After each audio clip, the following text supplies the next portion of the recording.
This is my supplement area. My tea area, supplement area, whatever. Ito lahat ng mga supplements ko. And may bagong product si My Daily Collagen. Natuwa ako dito. Ito yung suki ko. I love, love, love this Pico tablets. Pero dito ako na-amaze. This is glutathione granules. It's sugar-free.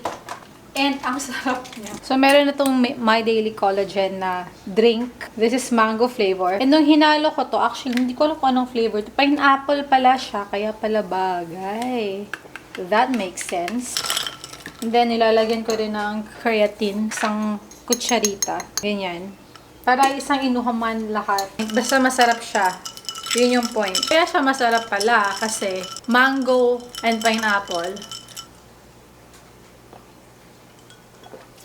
Kaya pala, sabi ko, parang familiar yung lasa nito.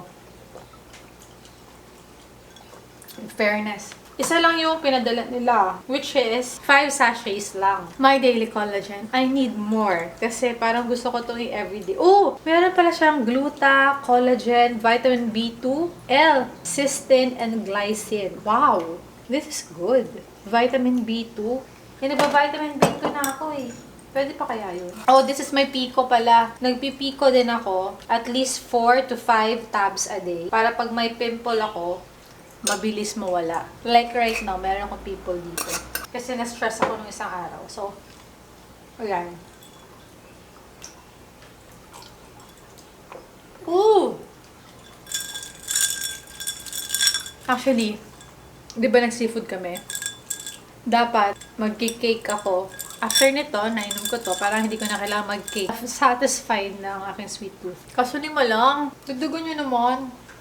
Siyempre, magkikake pa rin ako. Konti lang. Kaya nagkakatagyawat eh.